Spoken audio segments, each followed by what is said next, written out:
The sting of her palm against my cheek burned hotter than the chandelier's glare above us.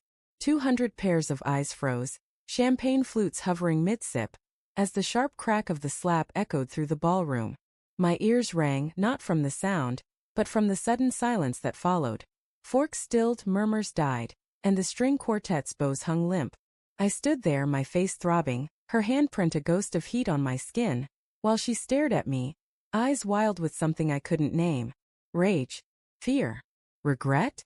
The room blurred into a haze of sequins and shadows, and all I could think was, how did we get here? I didn't move. Not when she turned and stormed through the crowd, her silver dress catching the light like a blade.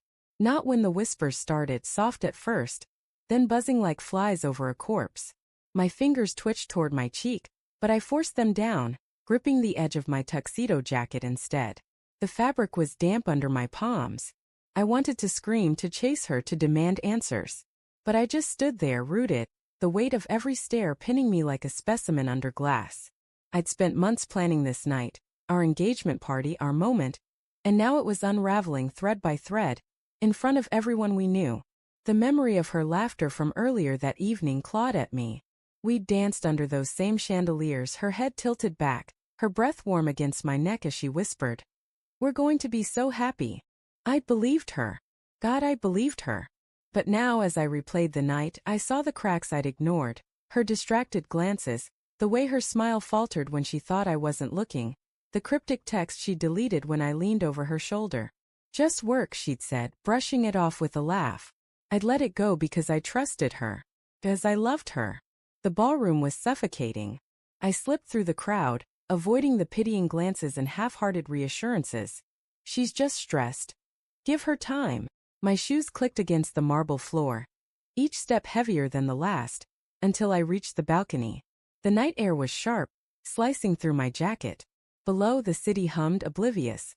Car horns, distant laughter, the pulse of life that didn't care about my world collapsing. I gripped the railing, the cold metal biting into my palms, and tried to piece together the moment everything changed. Started with a question. Innocent, I thought. We'd been mingling, her arm looped through mine, when I mentioned the weekend trip she'd taken last month. "You never told me how that conference went," I said, smiling, expecting a quick recap.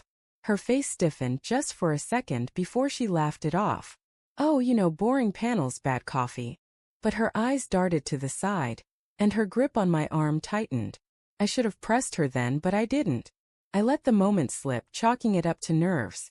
She'd been distant lately, late nights at the office, vague excuses, but I told myself it was the pressure of the engagement, the wedding plans, the future we were building. Now, standing alone on the balcony, I couldn't ignore the truth clawing at my chest.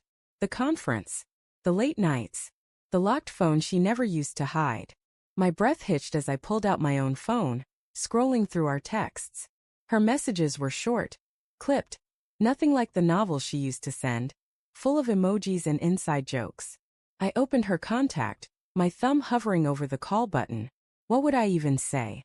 Why did you hit me? What are you hiding? The questions churned, each one heavier than the last, but I couldn't bring myself to dial. Instead, I went back inside. The party had resumed, a forced normalcy, people laughing too loudly, avoiding my gaze. I found her coat draped over a chair, her purse tucked beneath it.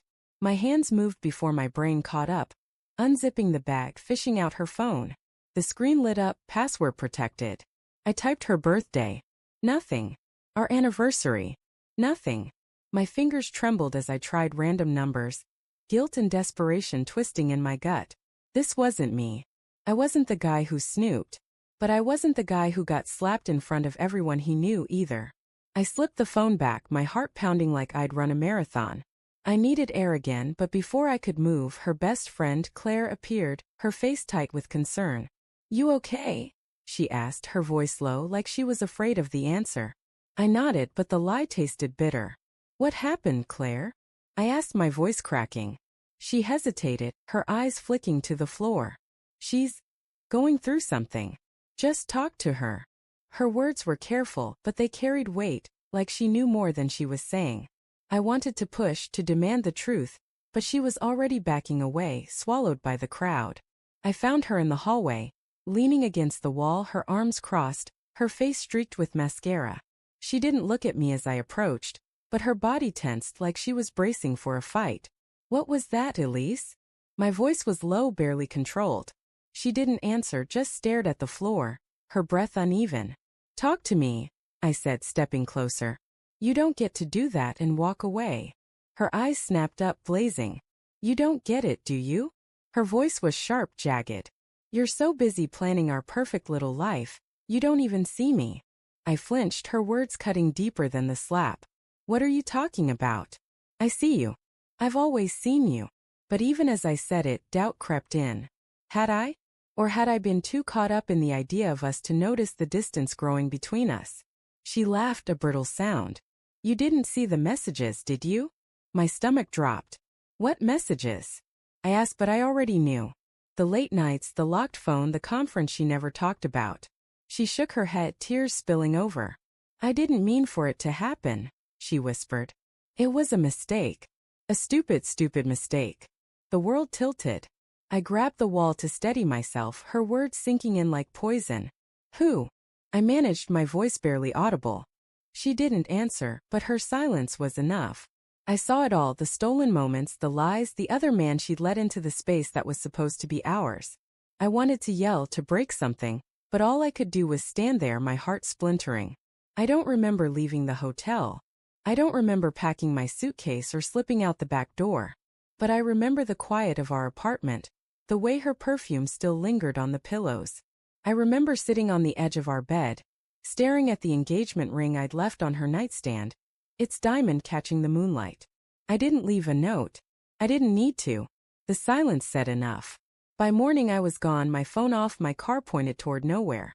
The road stretched out, endless and empty, and for the first time in months, I felt something like clarity. She'd broken us, but I'd let her. I'd ignored the signs, the doubts, the truth staring me in the face.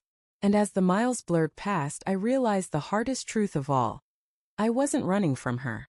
I was running from the version of myself that believed love could fix everything.